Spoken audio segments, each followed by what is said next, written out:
Hey, ladies and gentlemen, this is Carmine Sabia for Explain America, and these celebrities have not taken the election of President-elect Donald Trump in stride even a little. Before we get started, please make sure you like, comment, share, and subscribe. Those little things really help us out, and they help our channel continue to grow. And if you're not watching us on YouTube, please visit that address in the lower right-hand corner. It's youtube.com/@explainamerica. And when you get there, please hit subscribe absolutely free. It really helps us out. Alec, Baldwin, Sharon Stone, and a group of celebrities were over in Italy at a film festival. The home country of my people, my ancestors. And they were there and they talked about the election because it's on their mind so much. They're so broken by it. And Baldwin, the guy who killed somebody on his set, he was talking about how, Americans, like you and I, we're just not smart enough. We're just not as smart as him. We don't understand the things he understands. We're not worldly like him. And that's why we would vote for Donald Trump, because we're not bad people. We're just stupid. Sharon Stone, she kind of said something similar. We're ignorant. I guess, because we don't look at people who play make-believe for a living and ask them for their political opinions, that makes us ignorant. I don't know. I've studied politics since I was 10 years old. 10 years old. I'm 47. Today's my birthday.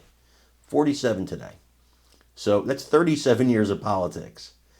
I don't need Alec Baldwin and Sharon Stone to tell me about politics, geopolitics, world affairs, economics, or any of the like. I know it. And listen, there's a lot I can still learn, but not from them. Not from them, and not because they're liberals, but because they play make-believe for a living. This politics is not their jam. I would sit at the learning tree under a James Carville. I would sit at the learning tree under a Bill Maher, who's a comedian, but very learned in politics. So it's not just being a celebrity.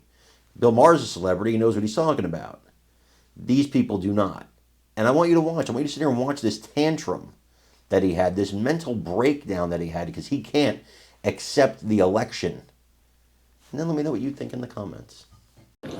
In my country, without going into significant detail, half the people in the country are happy and half the people in the country are very unhappy.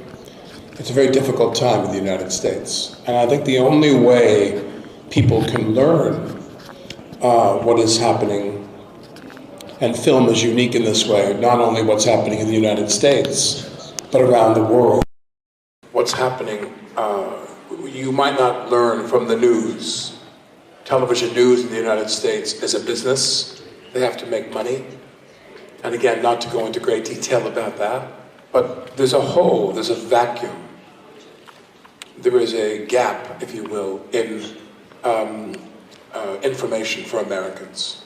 Americans are very uninformed about reality, what's really going on. With climate change, Ukraine, Israel, you name it, all the biggest topics in the world, Americans have an appetite for a little bit of information.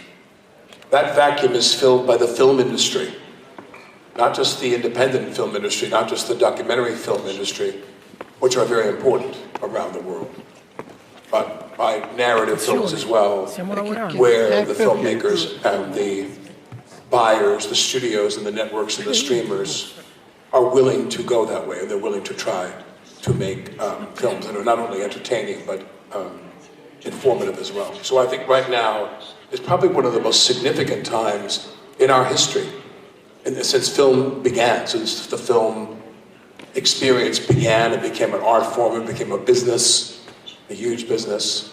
Now is probably one of the most important times in our history for us to make films that will teach people about what reality is around the world. Grazie mille, faccio io una domanda, poi dopo